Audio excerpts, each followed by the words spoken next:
वैसे तो प्रेगनेंसी के शुरुआती दिनों से ही डॉक्टर गर्भवती महिलाओं को कुछ सावधानियां बरतने की सलाह देती हैं, लेकिन कुछ मामलों में डॉक्टर गर्भवती महिला को पूरी तरह से बेड रेस्ट की सलाह देती हैं। तो अब बात करते हैं कि कब डॉक्टर ऐसा करने को कहती हैं। Placenta previa. जब प्लेजेंटा गर्भाशय के निचले हिस्से की तरफ सर्विक्स यानी कि गर्भाशय ग्रीवा, जिसे कि बच्चेदानी का मुंह भी कहते हैं, को कवर कर लेता है यानी कि ढक लेता है, तो इसे प्लेजेंटा प्रीविया कहते हैं। अगर प्लेजेंटा सर्विक्स को पूरी तरह से ढक ले, जिसे कि कंप्लीट प्लेजेंटा प्रीविया कहते हैं, तो ऐसे में बच्चे के बाहर आने का रास्ता बंद हो जाता है, यानी कि नॉर्मल डिलीवरी संभव नहीं हो पाती और ऑपरेशन डिलीवरी के चांसेस बन जाते हैं। प्लेजेंटा प्रीविया दर्द व ब्लीडिंग का कारण भी बन सकता है, तो इस कंडीशन में भी डॉक्टर गर्भवती महिला को बेड रेस्ट की सलाह देती हैं।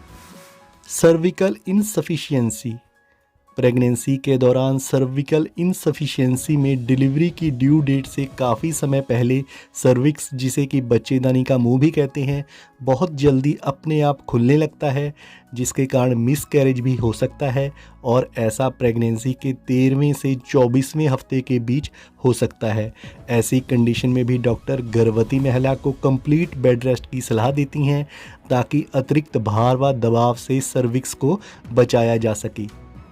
प्री एक्लैम्प्शिया। प्रेगनेंसी के लगभग 20वें हफ्ते के आसपास होने वाले हाई ब्लड प्रेशर की समस्या को प्री एक्लैम्प्शिया कहते हैं। ऐसे में गर्भवती महिला के यूरिन में प्रोटीन आने लगता है और इससे महिला का लीवर व किडनी प्रभावित हो सकती है। प्री एक्लैम्प्शिया की वजह से समय से पहले प्रसव यानी कि प्री मैच्योर डिलीवरी भी हो सकती है, तो ऐसी कंडीशन में भी डॉक्टर गर्भवती महिला को बेड रेस्ट की सलाह देती हैं। ब्लीडिंग। प्रेगनेंसी की शुरुआत में योनि से हल्की ब्लीडिंग व स्पॉटिंग होना आम है, लेकिन बाद में ये मिसकैरेज का कारण भी बन सकता है और ऐसे में भी डॉक्टर गर्भवती महिला को बेड रेस्ट की सलाह दे सकती हैं। ओलिगा हाइड्रोमिनोस। जैसा कि आपको पता है कि पूरी प्रेगनेंसी के दौरान गर्भस्थ शिशु एमनियोटिक वाटर सैक यानी कि पानी की थैली में रहता है और उसी में उसका पूरा विकास होता है, यानी कि शिशु के आसपास एमनियोटिक फ्लूइड होता है। अगर प्रेगनेंसी के दौरान एमनियोटिक फ्लूइड का लेवल बहुत कम हो तो इस कंडीशन को ओलिगा हाइड्रोमिनोस कहते हैं और इस कंडीशन में भी डॉक्टर गर्भवती महिला को बेड रेस्ट की सलाह दे सकती हैं। एक से ज़्यादा शिशु।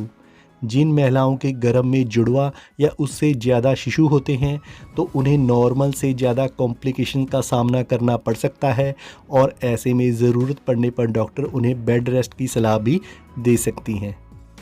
Pre mature delivery. समय से पहले प्रसव होने को प्री मैच्योर डिलीवरी कहते हैं और प्रेगनेंसी के 37वें हफ्ते से पहले जो भी डिलीवरी होती हैं वह प्री मैच्योर डिलीवरी कहलाती हैं। और अगर प्रेगनेंसी की किसी भी स्टेज में डॉक्टर को लगे कि प्री मैच्योर डिलीवरी की संभावना है या खतरा है, तो ऐसे में डॉक्टर प्री मैच्योर डिलीवरी के खतरे को कम करने के लिए सबसे पहले गर्भवती महिला को बेड रेस्ट की सलाह दे सकती हैं। दोस्तों, वैसे तो प्रेगनेंसी के दौरान फिज़िकल एक्टिव रहना बहुत अच्छा होता है, यानी कि रोज़ाना 25 से 30 मिनट की पैदल सैर करना, हल्की फुल्की एक्सरसाइज करना, घर का थोड़ा बहुत कामकाज करना प्रेगनेंसी के दौरान बहुत फ़ायदेमंद है, क्योंकि इससे शरीर में ब्लड फ्लो बना रहता है, बॉडी लचीली होती है, पेल्विक मसल्स मजबूत होते हैं और इससे नॉर्मल डिलीवरी की संभावना बढ़ती है।